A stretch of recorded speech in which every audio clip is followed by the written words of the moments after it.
L'un des événements de ce week-end, c'était évidemment la prise de parole du vice-président des États-Unis, J.D. Vance, qui a été interprétée comme une sorte de leçon à l'Europe, la leçon en tout cas sur l'immigration. Aucun des électeurs de ce continent ne s'est rendu aux urnes pour ouvrir les vannes à des millions d'immigrants non contrôlés, a-t-il dit.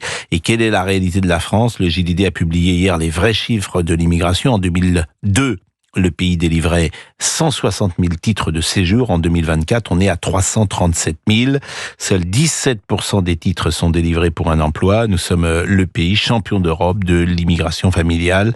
Plus de 90% des obligations de quitter le territoire français ne sont pas exécutées. Alors écoutons-le, J.D. Vance, vice-président des États-Unis, c'était vendredi à Munich. Combien de fois devrons-nous subir ces revers épouvantables avant de changer de cap et de donner une nouvelle direction à notre civilisation commune ? Aucun électeur de ce continent ne s'est rendu aux urnes pour ouvrir les vannes à des millions d'immigrants non contrôlés.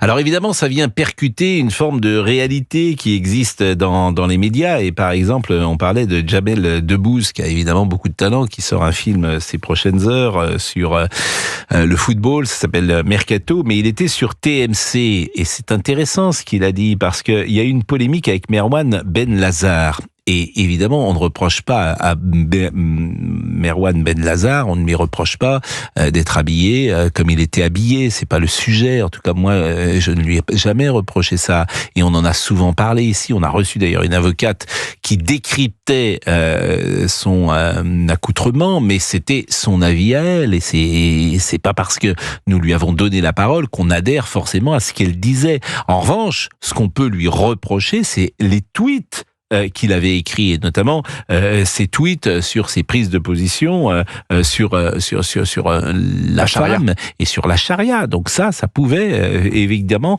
faire sens. Donc Jamel Debbouze était sur TMC et il était l'autre soir avec le présentateur que chacun connaît, Yann Barthès. Et écoutez ce que dit Debbouze. Lui reprocher son physique, son allure. On a parlé des tweets exhumés aussi. Oui, ça, alors, je les ai pas lus, je sais pas de quoi il parle, ces tweets, mais je connais ce garçon qui est venu au Comedy Club, j'ai vu ses textes, je l'ai laissé rentrer chez moi avec plaisir et bonheur. Bon, ce qui m'ennuie, c'est qu'effectivement, à ce moment-là, le présentateur peut dire, voilà ce qu'il a écrit, vous les avez pas lus, moi je vais vous dire ce qu'il a dit. C'est ça qui pose problème avec monsieur Ben Lazar. Alors, est-ce que c'était du second degré? Est-ce que c'était de l'ironie? Après, la discussion se met en place. Mais il me semble que le journaliste doit produire ce tweet. Autrement, il n'est pas dans son métier. Et quand monsieur Debbouze dit, je les ai pas lus, je suis étonné aussi qu'il dise qu'il ne les a pas lus, qu'il ne les pas entendus, parce que dans l'espace médiatique, on les a quand même beaucoup rappelés, ces tweets. Mais c'est ainsi, c'est ce que disait Françoise Laborde tout à l'heure. Ça fait partie des sujets qui sont très difficiles, parce que même quand vous commencez à simplement pouvoir dire des choses différentes, immédiatement vous êtes taxé ou d'extrême droite ou de conservateur ou que sais-je. Alors Mohamed Bouassi et Françoise Laborde, c'était intéressant, d'ailleurs elle en parlait elle-même tout à l'heure. Ce qu'il a dit sur France Télévisions, sur La banlieue c'est le paradis, qui est un documentaire qui sera diffusé sur France 2, en fait il dit une chose qui n'est pas vraie. Écoutons-le. On a tout fait pour enclaver. Et donc on a construit des quartiers entiers, des bidonvilles et des grandes tours. On ne voulait surtout pas que ces gens sortent de la cité, sortent du quartier, sortent de la banlieue pour rejoindre la ville. Mais ça, ce n'est pas vrai. C'est historiquement faux. Je veux dire, lisez Simon, lisez tout cela. Avant, il y avait des bidonvilles. Et effectivement, dans les années 60, il faut bien comprendre que c'est un progrès absolument incroyable. La construction de ce qu'on appelle ces barres d'immeubles. Voyez les reportages des années 60. Voyez 5 colonnes à la une. Voyez comment c'est présenté. C'est-à-dire que c'est un progrès. Alors évidemment, monsieur Bouassi peut-être ne le voit-il pas. C'est un progrès incroyable parce que les gens vont aller dans des logements où il y a les toilettes, où il y a l'eau courante, où il y a une douche qui n'existait pas avant.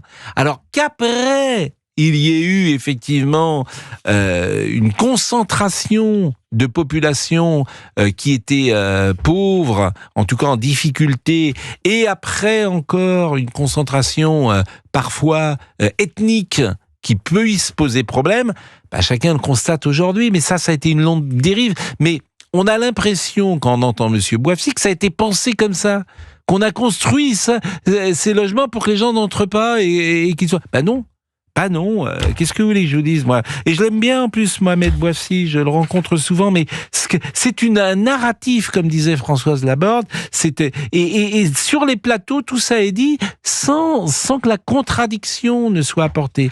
Donc c'est un peu ce qui peut m'ennuyer. Alors Georges Fenech, qui était ce week-end sur CNews, écoutez-le, lui, il parlait de la réalité dans les prisons françaises. En réalité, dans les prisons françaises, vous avez effectivement 24% d'étrangers et vous avez plus de 60 à 70% de détenus qui sont de confession musulmane et d'origine immigrée. Mais une fois qu'on a dit ça, c'est pas pour stigmatiser, c'est pour faire un constat, c'est l'échec de l'intégration. Oui, alors on peut dire que c'est l'échec de l'intégration, mais on peut dire effectivement que ça met en perspective, s'il n'y avait pas d'immigration de première, de deuxième ou de troisième génération, ça veut dire que les prisons seraient vides? Qu'est-ce qu'il veut dire, Monsieur Fenech? C'est ça que ça veut dire? Laurent Nunez, préfet de police de Paris sur CNews. Écoutez ce qu'il dit sur la réalité pour les cambriolages. 36% des mis en cause dans l'agglomération parisienne sont des personnes de nationalité étrangère. On les retrouve aussi dans un cambriolage sur 2, dans un vol violence sur 2, dans 40% des violences sexuelles. Mais voilà, je ne fais pas de lien, Nous, on lutte contre la délinquance, mais les chiffres, parfois, parlent d'eux-mêmes.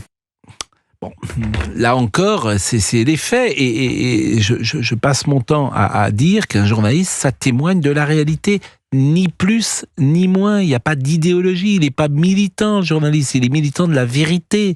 Et puis après, le commentaire, c'est autre chose, l'éditorialisation, c'est autre chose. Je crois que nous sommes avec Christophe, qui veut peut-être réagir sur la séquence que nous venons de produire. Bonjour Christophe, vous êtes chauffeur routier, je crois. Bonjour Pascal, bonjour à toute l'équipe. C'est vous qui nous avez appelé la semaine dernière déjà ? Non, je vous ai appelé avant les élections législatives. Ah oui, effectivement, donc ça fait un petit moment. Parce que parfois... Enfin, juste après les élections. Bon, et vous êtes toujours chauffeur routier ? Oui, toujours dans le même domaine pour l'instant. Le domaine qui est chauffeur poids lourd en travaux publics. Et là, vous êtes en vacances ou vous êtes en train de travailler aujourd'hui ? Non, là je suis pratiquement bientôt en pause là. Vous êtes bientôt en pause. Bon, et c'est le premier jour, là vous avez travaillé hier ou c'est le premier jour de la semaine ? Non, je travaille pas le dimanche. Hein. Ah oui, donc les poids lourds n'ont pas le droit de rouler le dimanche, c'est ça ? Ah non, en travaux publics, on travaille du lundi au vendredi. D'accord. Bon, ceux qui roulent le week-end, c'est les frigorifistes et puis ceux qui font l'international. Ah, c'est intéressant de l'apprendre tel que vous le dites. Et ça fait combien de temps que vous êtes chauffeur routier, Christophe ? Ouais, ça va faire à peu près 15 ans que je suis dans le domaine du travaux public. Et vous êtes plutôt satisfait ? Oui, j'aime mon métier. Bien sûr que j'aime mon métier. Pour moi, c'est un métier que je fais parce que je l'aime, bien sûr. Mais il y a beaucoup de changements. On voit beaucoup de changements comme partout dans tous les métiers. Hein. Voilà, donc c'est plus comme c'est plus les années 90, 80, voilà, c'est plus ces années-là, quoi. Mais là, 80-90, là, vous étiez pas chauffeur routier à l'époque. J'étais dans le travaux publics aussi. J'étais en déplacement j'étais sur les lignes LGV, les débuts des constructions des lignes LGV. Bon, vous avez quel âge, Christophe ? 54 ans. 54 ans. Donc vous travaillez depuis l'âge de 18, 20 ans ? Ouais, j'ai commencé à 17 ans, on va dire. Ah oui, effectivement. Donc ça commence à faire, ça fait quasiment, non pas 40 ans, mais pas loin. On marque une pause, vous restez avec nous et vous allez nous dire ce que vous avez pensé de la séquence actualité. À tout de suite, il est 11h42. Vous avez la parole. Alors, donc moi je suis tout à fait d'accord avec le Premier ministre des États-Unis. Enfin, quelqu'un qui remet à leur place tous ces incompétents. Et puis ces gens qui sont imbus de leur personne, surtout, et surtout qui font la morale aux Français, mais qui eux, les premiers, ne prendraient jamais qui que ce soit chez eux.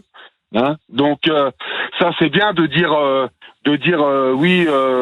C'est sûr que là ils ont été touchés dans leur orgueil. Donc là c'est évidemment ça ils aiment pas. Ça évidemment dès qu'on leur touche dans leur orgueil, ça leur correspond pas. Ça c'est sûr. Mais en attendant l'immigration, c'est pas eux qui la subissent parce que eux ils habitent dans des endroits où ils sont pas embêtés. Hein.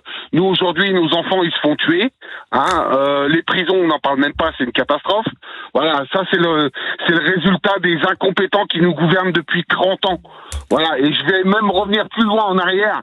Le mal, il a été créé au départ par un certain monsieur Julien Drey et monsieur Harlem Désir. Voilà, c'est ces gens-là qui ont mis toutes les associations, qui ont mis tout ce système en route. C'est ces gens-là aujourd'hui qu'il faudrait mettre en prison et qu'il faudrait punir. Parce que c'est eux qui nous ont...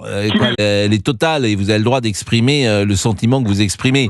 C'est le résultat d'aujourd'hui de là où on en est. Voilà. C'est-à-dire qu'il y a eu beaucoup de choses qui se sont passées, mais ce qui est vrai, c'est qu'il y a une idéologie sans doute immigrationniste qui a été trop puissante, trop forte, mais tout le monde a une part de responsabilité. Parfois le patronat qui a fait venir aussi cette immigration, parfois le politique qui avec le rassemblement familial. Il y a tellement de raisons. Mais oui. Excusez-moi parce que je vous coupe. Le patronat qui a fait venir une immigration, c'était des gens qui respectaient la France. Oui. Qui ont appris à parler le français, et c'est des travailleurs que je respecte. Parce que c'est des gens aujourd'hui qui ont 55, 60 ans, voire 65 ans. Et qui travaillent très dur et qu'on travaille très dur. Non, mais la difficulté qu'on a, c'est paradoxalement, c'est avec des Français comme vous et moi qui parfois ont, avec la France, avec son histoire, avec ses mœurs, un rapport difficile. Mais quand vous dites ceux qui nous gouvernent, c'est que vous ne votez plus, par exemple, vous aujourd'hui, Christophe ? Ah non, moi j'ai jeté ma carte d'électeur après les élections législatives. J'ai jeté ma carte d'électeur parce que de toute manière... Parce que les Français, pour moi, c'est un peuple de lâches. Voilà. Donc le français, il n'y a pas pire que le français. C'est à l'époque de la police, à l'époque de la guerre, pendant la résistance. Et ben, vous voyez, c'est ce qu'on représente aujourd'hui les Français. C'est un peuple de lâches. Il n'y a pas d'autre mot. Donc voilà. Donc moi, j'ai abandonné ça. C'est pas parce qu'ils pensent pas comme vous à la limite, je devrais me taire parce que je vote plus. Non, mais c'est pas parce que les gens pensent pas comme vous qu'ils sont lâches. Ils ont simplement des idées différentes. Mais on a vu aux élections. Non, mais on a vu aux élections législatives. Ils pensent pas comme vous. Vous dites lâche, mais ils pensent pas comme vous. Ils pensent pas comme vous. Pourquoi lâche ? Ils sont sur une autre position politique, éditoriale que vous. Ouais, on peut dire ça comme ça. Mais la France insoumise, par exemple, ils sont pas lâches. Ils veulent une autre société que vous. Ils ont une autre vision que vous. Oui, enfin bon, la France insoumise, c'est encore un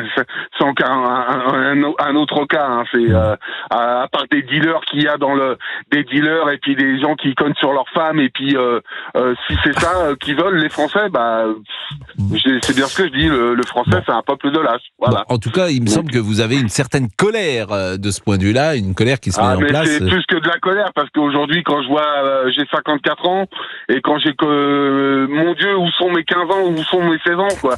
Voilà, c'est l'époque où j'étais heureux, quoi. Je vais vous dire, aujourd'hui, c'est catastrophique à tout niveau, hein. Que ça soit dans le travail, dans la vie de tous les jours, c'est d'une tristesse, mais et c'est là, j'ai même pas de mots pour décrire ce que c'est la France aujourd'hui. Écoutez, gardons quand même un poil de morale, si j'ose dire, parce qu'autrement, il n'y a plus qu'à tout arrêter et effectivement à rentrer chez soi et puis ne plus en sortir. Christophe, je vous remercie beaucoup. En tout cas, je rappelle que vous êtes chauffeur routier. Je ne sais pas si Frédéric Masquelier, qui est le maire républicain de Saint-Raphaël, je ne sais pas s'il était déjà branché, s'il nous écoute, oui. Mais s'il a entendu ce témoignage d'un Français comme les autres, ou parmi les autres. Bonjour, monsieur Masquelier.